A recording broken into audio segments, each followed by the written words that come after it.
Prime shall now launch the Space Mauritius website by clicking on the mouse.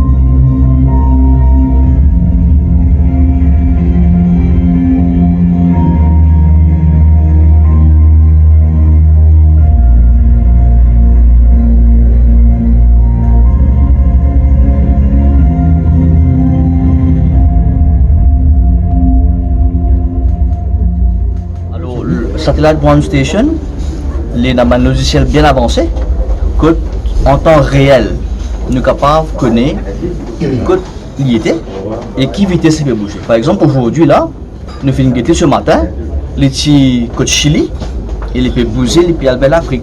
Demain, il est capable de faire une trajectoire. Donc, nous sommes capables de trouver en temps réel que Miasat 1 était. Qui vitesse il peut bouger? Par exemple, ce matin, il peut bouger 27 000 km à l'heure. Imagine sa vitesse qui peut aller là, 27 000 km à l'heure. Et il est à une altitude de 450 km. Donc, imagine un petit satellite, 10 cm par 10 cm, il peut à sa vitesse là, sa distance là, mais là aussi, les autres sont capables de gagner une photo et gagner une détail comme ça. Quelle données nous avons gagné depuis le nanosatellite? Pour le moment, c'est une expérience. Donc l'expérience est réussie. Et là, nous finissons apprendre parce que la technologie de l'espace n'est pas une affaire qui doit prendre aujourd'hui demain. Il prend sur le temps, il prend sur. Ça continue à prendre. Là, avec satellite, nous pouvons gagner 6 bandes photos satellitaires. Et dans une deuxième partie, nous pouvons commencer à avoir un échange avec une institution internationale, que nous pouvons avoir plus capacité building, ça veut dire que nous pouvons apprendre plus. Nous sommes capables dans un futur un satellite beaucoup plus avancé, que nous sommes capables de faire beaucoup d'autres activités qui nous avons actuellement. MRIC pour créer une nouvelle unité, un nouveau département qui s'appelle Space Unit. Donc dans cette unité-là, il y a un staff qui peut former, parce qu'il y a une formation très importante, un staff qui peut former et un ingénieur qui peut former pour que cette unité-là capable de guider le futur, qui veut dire qu'il y a un nouveau satellite demain, un peu plus grande capacité, pour capable faire beaucoup d'affaires.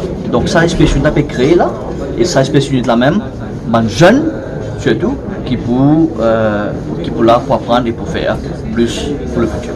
Alors, ce qui est intéressant, c'est que ça va un jeune qui est formé là, un ingénieur là. Je prends une grande information que vous autres. Je finis dans l'école, dans plusieurs écoles secondaires et dans l'université, et je traîne plus de 100 élèves. Comment pour monter un satellite? Parce que pour monter une antenne. Très minime, très petit, mais comment pour arranger une antenne? Une petite antenne. Et ces élèves là, l'école de Forestside, ils ne réussissent qu'à des images, pas images, pardon, mais des data de nos satellites. Right? Là, nous continuons à faire une formation, plus que 500 élèves secondaires, universitaires, qui nous forment, juste pour eux intéressés avec la science. La science est importante, l'innovation est importante. Et mon cas, c'est un jeune de l'école secondaire très très content. D'ailleurs, ça va des élèves qui finissent une capture signal de nos satellites, extrêmement contents, qu'ils ont réussi ce que je apprends de physique, de science, je peux mettre en pratique. Alors, c'est une formation, nous partageons l'information et nous faisons un jeune continue intéressé dans un secteur, un nouveau secteur qui, nous pensons, dans les années à venir, capable d'un pays de nous. Donc là, nous lançons un National Innovation Campaign pendant quelques mois. Et ça pour cumuler dans les assises de la recherche et de l'innovation. Qui nous fait l'année prochaine, que nous pouvons inviter le secteur privé, la société civile, secteur public, tous les différents stakeholders ensemble, pour nous mettre la tête ensemble, pour nous capables travaille une roadmap la recherche et l'innovation. C'est pour cela qu'il m'a fait la MRC Act récemment pour donner plus de mandat pour capable faire une recherche au niveau national. Et ça, il est important pour le pays qui nous fait une recherche et à partir de là, nous commençons à pousser comme un pays.